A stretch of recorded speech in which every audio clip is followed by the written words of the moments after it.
హైదరాబాద్లో fake currency ముఠా గుట్టు రట్టయింది. భారత నకిలీ కరెన్సీని చలామణి చేస్తున్న పాకిస్తాన్ గ్యాంగ్ను పోలీసులు అరెస్ట్ చేశారు. ముగ్గురు నుంచి 8 లక్షల నోట్లను స్వాధీనం చేసుకున్నారు. పాక్కు చెందిన మహమ్మద్ యాసిన్ కీలక నిందితుడిగా గుర్తించారు. అక్కడ తయారయ్యే నోట్లను యాసిన్ భారత్కు పంపుతున్నట్టు పోలీసులు నిర్ధారించారు. ఈ ముఠాకు చెందిన ముఖ్య అనుచరుడు తౌఫిక్ను టాస్క్ ఫోర్స్ పోలీసులు అదుపులోకి తీసుకున్నారు.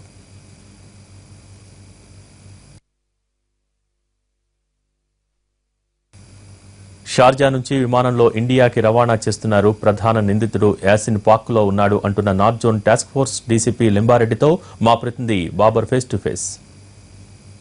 భారత్ను ఆర్థికంగా దెబ్బతీయడానికి పాకిస్తాన్ కుట్రలు పన్నుతూనే ఉంది.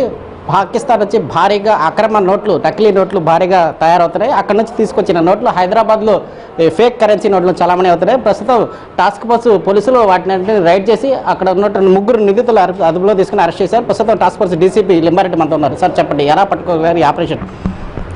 దీంట్లో ముఖ్యంగా అఖిల్ అనే అతను ఏదైతే షార్జాకు ఎంప్లాయ్మెంట్ మీద పోయి రిటర్న్ వచ్చేటప్పుడు ఈ యొక్క ఫేక్ కరెన్సీ అయితే ఇండియన్ ఫేక్ కరెన్సీ 9 లక్షలు తీసుకురావడం జరిగింది.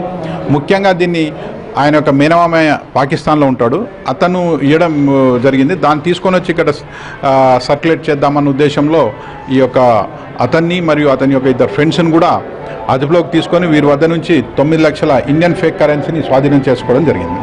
ఈ నకీల్ నోట్ల రాకెట్ హైదరాబాద్కి చేరుకున్నప్పుడు 9 లక్షల రూపాయలు తీసుకొచ్చినప్పుడు శంషాబాద్ ఆర్జీఐ అధికారులు కానీ చెక్కింగ్ చేయలేదా? వాళ్ళు చెక్కింగ్ చేసినప్పుడు ఇలాంటి దొరకలేదా ఏంటి? ఇప్పుడు ఇతను చెప్పిన దాని ప్రకారం అయితే ఇతని యొక్క లగేజ్ ప్రకారమే లగేజ్లోనే తీసుకొని వచ్చిండు. కొంత అమౌంట్ అనేది 9 లక్షలే ఉంది కాబట్టి మరి వాళ్ళు ఓవర్లుక్ చేసి ఉండొచ్చు.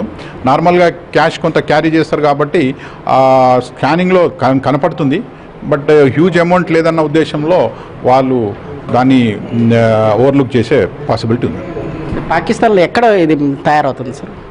అంటే ఇప్పుడు ఈ పాకిస్తాన్ గురించి అంటే ఇప్పుడు అతను యాసిన్ అతన్ని కూడా మేము దీంట్లో అక్యూజ్గా చేయడం జరిగింది. యాసిన్ మీద ఎల్ఓసి కూడా ఇష్యూ చేస్తున్నాము. సో యాసిన్ను పట్టుబడితే కానీ వస్తే కానీ దీంట్లో ఎక్కడ తయారవుతుంది ఏందనేది కొంత రాబట్టుకోవడానికి వీలవుతుంది. అయితే వీళ్ళు పాత బస్తీ నుంచి వెళ్ళిన యాసిన్ ఇప్పటివరకు ఇంకా వేరే రకంగా ఎంత నకిలీ నోట్లు చలామణి చేశాడు మన ఇండియాలోకి? ఇంకా వెరిఫై చేయాల్సి వస్తుంది. ఇదివరకు అయితే ఇది ఫస్ట్ టైం దీన్ని మనకు వచ్చిన నోటీస్లో. ఎప్పుడు కూడా ఈ బంగ్లాదేశ్ బార్డరు, మాల్దా, దాని తర్వాత హైదరాబాద్కు బై ట్రైన్ కానీ బస్ కానీ అట్లా వచ్చిన ఇన్స్టెన్స్ ఉన్నాయి.